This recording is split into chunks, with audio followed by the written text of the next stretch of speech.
자, 2교시 분석 자료에 대해서 분석한 자료를 가지고 말씀을 드리겠습니다. 1교시하고 동일합니다. 2교시는 좀 심플하죠. 왜냐하면 1교시는 13문제고 2교시는 이제 6문제밖에 안 되기 때문에. 보시면은 여기도 마찬가지. 2교시 같은 경우에 지금 점수가 가장 아마 높게 나왔을 겁니다. 보시면은 제가 기본 문제로 해서 전력계통의 절연 협조. 자, 이거 기본서에 잘 나와 있죠. 그 다음에 이거 회로 이론인데 직렬공진, 병렬공진 이거 당연히 공부해야 되는 거 아닙니까? 기본 문제로 넣어놨어요. 그 다음에 양수발전소에 대한 부분이 기본서에 나와 있는데 상세하게 안 나와 있고요. 여기 나와 있는, 여기 이 문제에서 요구하는 이런 답안을 작성하려면 기본서의 내용에다가 여기 있는 논문 같은 걸 좀 봐줘야 돼요. 그렇기 때문에 심화 문제로 넣어놨습니다. 처음에 공부하시는 분들은 이 기본적인 문제를 가지고 50점대까지 올라갈 때까지 집중하시고요. 그 다음에 기본서의 양수발전에 나와 있는 게 러프하더라도 얘를 가지고 일단 공부하세요. 그리고 50점이 넘어가면 양수발전에 대해서 물어봤지만 기본서 외적인 것을 플러스 했지 않습니까? 이 부분을 공부하기 위해서 여기 있는 자료를 가지고 추가 공부하시면 돼요. 이런 단계로 넘어가시면 됩니다. 자, 그 다음에 분산형 전원과 관련된 건데 이거는 출제가 어디서 된 거냐면 분산형 전원 배전계통 가이드라인에서 출제가 된 겁니다. 자, 요거는 별도로 공부하셔야 돼요. 아까도 말씀드렸지만은 앞 시간에서도 말씀드렸지만 한전에서 이 자료를 배부하고 있거든요. 여기서 문제가 계속 나와요. 그리고 이제 최근에 신재생 에너지 관련해서는 예를 들어서 뭐 태양광 발전 설비의 원리에 대해서 설명하시오, 뭐 풍력 발전 설비에 대해서 설명하시오. 이런 원리적인 부분, 기초적인 게 안 나오고요. 이런 설비들을 개통에다가 갖다 붙여서 운영했을 때 어떤 효과가 나타나고 또 문제점은 뭐고 대책은 뭐고 이런 조금 심도 깊은 내용의 문제들이 나오기 때문에 이제는 요 교재라고 해야 되나요? 요 자료를 다운받으셔가지고 뭐 주기적으로 이렇게 일주일에 한 번 정도 보시면 도움이 많이 됩니다. 요번에 합격하신 분도 여기서 나온 문제가 굉장히 많았습니다. 네 문제 정도 됐는데 이거를 거의 다 맞췄어요.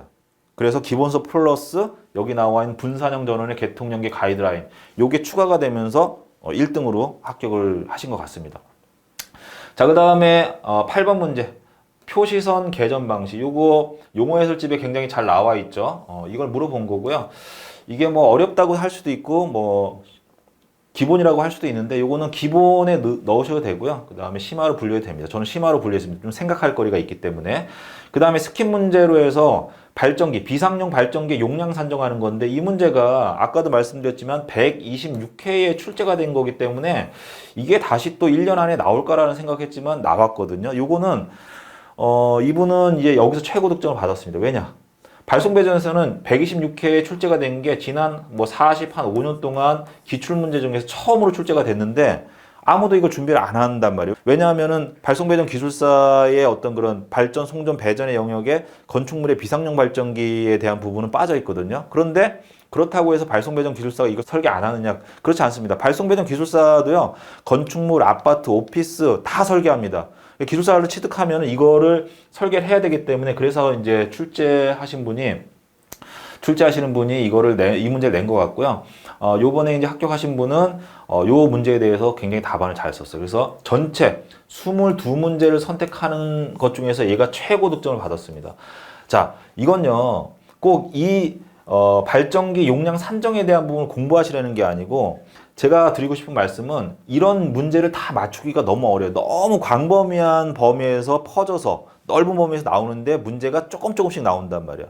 그 조금씩 나오는 걸 공부하기 위해서 기본서의 10배, 20배 되는 것을 다 공부할 수가 없지 않습니까? 그렇기 때문에 경향 분석 자료, 기출문제 분석 자료를 좀 보시고 기본서 외적으로다가 기본서의 분량이 이만큼이라고 하면 이런 외적인 문제를 20개에서 30개 정도를 추가하셔가지고 얘를 매회마다 좀 준비해 주시면, 그러니까 20개에서 30개를 준비하시고 매회 시험을 볼 때마다 5개에서 10개 정도를 플러스해서 준비하시면은 거기서 이번 회차처럼 한 문제에서 두 문제씩 출제가 되거든요. 그러면 이런 것들이 2교시에 딱 들어가 주게 되면 내가 얘를 맞추잖아요. 여기서 높은 점수가 나온다라는 거예요. 이렇게 전략을 수립하셔야지 이게 나왔으니까 이거 관련된 모든 내용을 내가 다 하겠다. 그러면 시간이 몇 배로 더 걸립니다. 자, 보시면은 2교시 문제에서 보시면은 고득점이 2개가 있습니다. 자, 요거 하고 요 문제. 자, 요거 다른 사람들이 잘 못 썼다는 얘기예요. 왜냐하면 인버터에 대한 단락 용량 계산은 이 자료를 별도로 봐야 되고요. 여기 나와 있는 레퍼런스 자료를 봐야지만 이거를 정확하게 쓸 수가 있거든요. 왜냐하면 여기 나와 있는 이 목차 순서 그대로 이 자료에 있습니다. 그러면 이 내용을 그대로 반영해서 답안지를 쓰지 않으면 높은 점수를 받을 수가 없다라는 건데, 요번에 합격하신 분은 이제 분산형 전원의 개통 연계 가이드라인이라는 이 자료를 완전히 꿰차고 계신 것 같아요. 그래서 합격을 하신 겁니다. 두 개의 고점이 나왔죠. 나머지는 조금 약하다고 하더라도 점수가 1, 2, 3, 4교시 중에 높은 점수를 받았거든요. 결국은 이런 교시 뭐 잘 쓴 거는 제대로 이제 정확하게 쓴 거는 3문제밖에 안 되지만 정교시 중에서 굉장히 높은 점수를 받았기 때문에 합격을 하신 거거든요. 이런 형태로 전략을 잡으시면 돼요. 자, 최고 득점을 받았다고 말씀을 드렸죠. 이 중에서 보시면 6문제 중에서 잘 쓴 거는 이제 3문제. 그러면 전체 출제된 문제의 50%만 지금 잘 공부를 한 거거든요. 수험 범위 안에다 넣은 거거든요. 막 이게 80%, 90%까지 문제의 어떤 그 범위 안에 넣지는 않는단 말이에요. 이렇게 보시면 될 것 같습니다. 그 다음에 3교시에 대한 부분도 이제 동일하게 설명 좀 드리겠습니다. 자, 3교시 분석 자료입니다. 보시면요.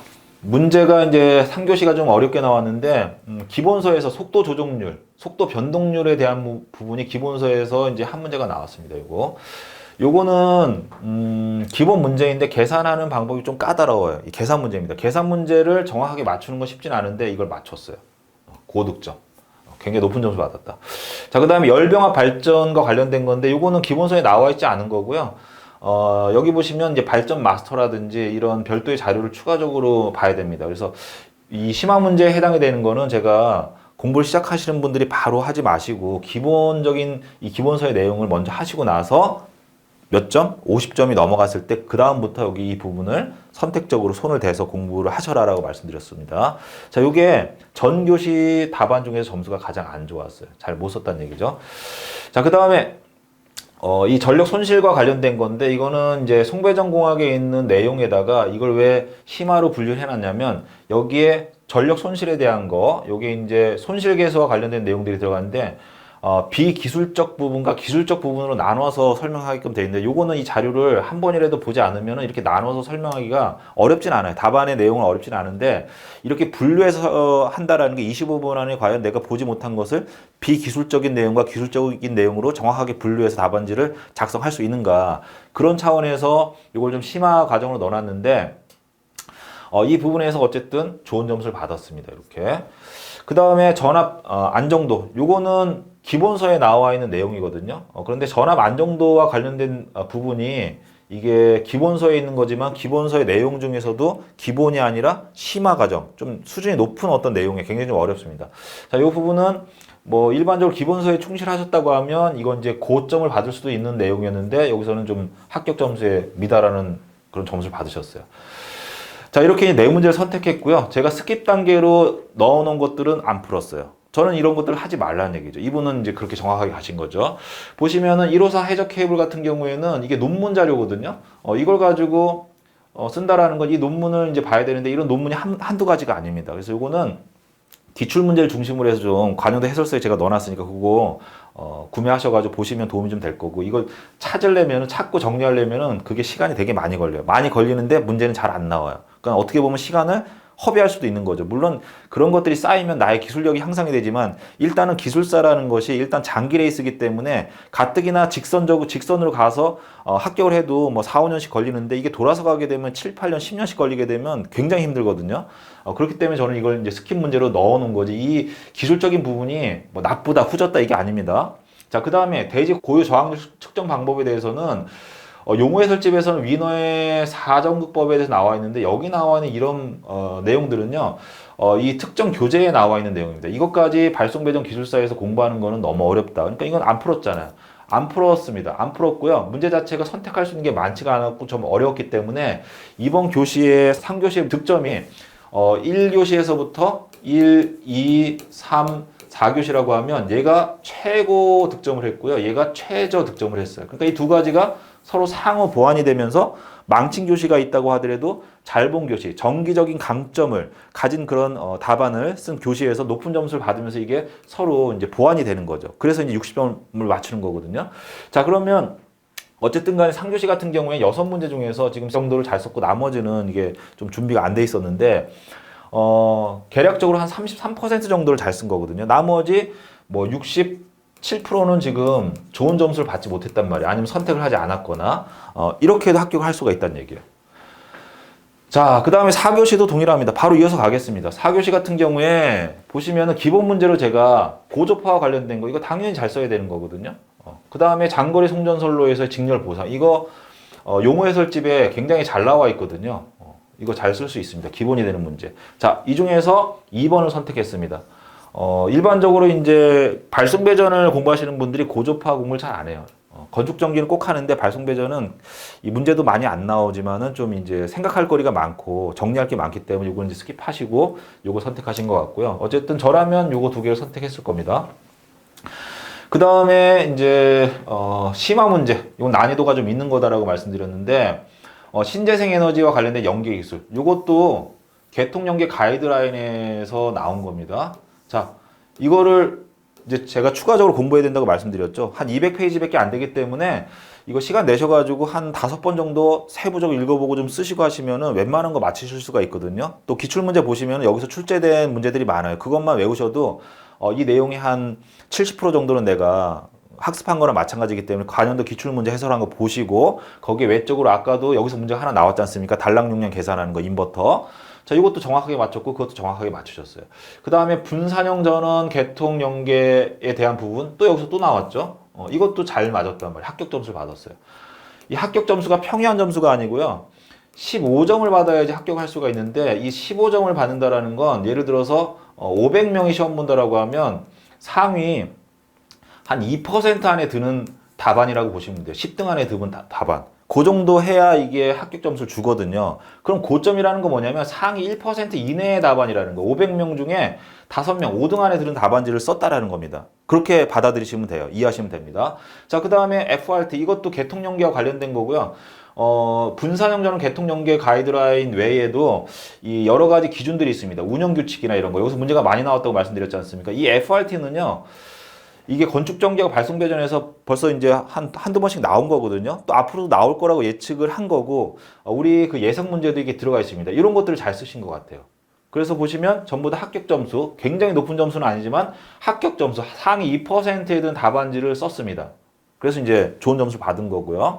자, 보시면은 여기도 6문제 중에 지금 4문제를 모두 잘 썼는데, 모두 선택하더라도 66%밖에 안 되는 거거든요. 그러니까 우리가 모든 답안을 22문제, 31문제 중에 22문제, 30%는 버리고 70%만 선택해서 풀지만 그 70%를 전부 다 잘 써야 되느냐, 그래야지만 합격하느냐, 그게 아니란 얘기죠. 요번에 한 명이 합격을 하셨기 때문에 그 한 명이 1등 아닙니까? 1등한 답안지도 이걸 정리해서 말씀을 드리면은 이거예요. 130회 분석 종합 및 향후 대응 방안에 대해서 그 내용을 제가 정리해 놨는데 이겁니다. 자, 보시면은 여기 이걸 다 합산을 해보니까 제가 마지막에 18하고 58%가 무슨 의미를 가지고 있는가, 이게 굉장히 중요하다라고 말씀드렸는데 이거예요. 31문제 중에 우리가 1등한 답안지를 보니까 합격 점수를 받은 문항수는 22문제가 아닌 18문제를 정확하게 잘 썼다. 나머지 4문제는 좀 이제 합격 점수에 미달되는 점수고, 그 다음에 나머지 9문제는 선택을 안 했단 말이에요. 이거를 31문제 대비하니까 58% 정도만 공부해도 합격권에 충분히 들어갈 수 있다는 걸 아시겠죠? 저는 여기서 조금 더 범위를 넓혀가지고 한 70% 정도, 기출문제 중에 70% 정도를 수험 범위 안에다 집어 넣으시고요. 그 중에서 전부 다 잘 써야지 합격하는 게 아니라 앞에 영상들, 제가 분석한 영상들을 보시면 똑같은 말이 나오는데 16개에서 17개 정도만 정확하게 잘 쓰셔도 충분히 합격권에 들어갑니다. 22문제를 다 잘 쓰는 게 아니라 이 정도 잘 쓰시고 나머지 4문제에서 5문제 정도는 합격 점수보다 조금 낮은 점수를 받아도 문제가 없으니까 이런 형태로 해서 여기에 집중해서 얘네들을 점수를 올리려고 기본 과정, 기본서, 기본적인 내용에 집중하셔가지고 점수를 55점대까지 올리시고 이런 문제들을 잡기 위해서 나머지 20에서 한 30문제 정도를 추가해가지고 얘네들을 계속 바꿔가면서 준비하다 보면 여기서 한두 문제 정도 출제가 될 때가 있다. 그러면 얘네들이 서로 상호작용하면서 합격 점수인 60점을 획득하실 수가 있다라고 제가 말씀을 드렸지 않습니까? 자, 기술사는요, 일반적으로 봤을 때 모든 점수의 분포가 60점에서 61점 후반의 점수대를 획득합니다. 1등을 한다고 해도 65점, 67점 이런 거 없습니다. 61.8, 61.4 이렇게 되거든요. 그러니까 이 60점이라는 점수를 획득한다라는 게, 득점한다라는 게 굉장히 어렵다라는 거예요. 이렇게 전략을 잘 수립하셔서 방향을 잡으셔야지 이런 것들을 범위를 막 잘못 선정해가지고 이런 문제의 수량을 늘린다든지 하게 되면 당연히 여기에 공부할 수 있는 시간이 줄어들겠죠. 그러면 시간이 합격하는 데까지 걸리는 시간이 무작정 늘어날 수밖에 없다는 얘기입니다. 자, 이번 경향 분석 자료는 제가 합격하신 분의 어떤 자료하고 좀 비교해서 다른 회차하고 좀 다른 방법으로 접근해서 말씀을 드렸는데 오히려 이렇게 일일이 문제를 해설해 드리는 것보다는 방향을 잡아 드리는 게 더 도움이 될 것 같아서 이렇게 비교 분석해 드렸고요. 문제 해설에 대한 것들은 문제 해설서에 다 나와 있습니다. 그거는 그 책을 보시고 한번 읽어보시면 돼요. 그거 일일이 제가 다 하나하나 설명드려봐야 시간만 막 10시간씩 막 걸리고 뭐 들어봐야 이게 내용 자체가 쭉 연결고리가 있어서 쭉 나가는 게 아니라 막 이것저것 잡다하게 순서는 1, 2, 3번이지만 뭐 발전에 대해서 물어봤다. 전력계통에 대해서 물어봤다. 갑자기 어떤 논문, 어떤 저널 막 이런 것들 혼합해서 해설이 돼 있고 문제가 그렇게 출제가 되기 때문에 그걸 쭉 설명해 드려봐야 별로 이렇게 남는 게 없습니다. 오히려 이렇게 간략하게 방향을 잡아드리는 게 더 도움이 될 것 같아서 이번엔 좀 이런 자료들을 합격하신 분이 이제 점수표하고 다 보내드렸기 때문에 그걸 비교 분석해서 말씀을 드렸으니까 이거 참고하셔가지고 정확하게 한번 본인 스스로 한번 진단해보고 내가 어떤 방향으로 나아갈지에 대한 부분도 한번 잡아보시기 바랍니다. 자, 130회 경향 분석에 대한 내용은 여기서 모두 마무리하겠습니다. 감사합니다.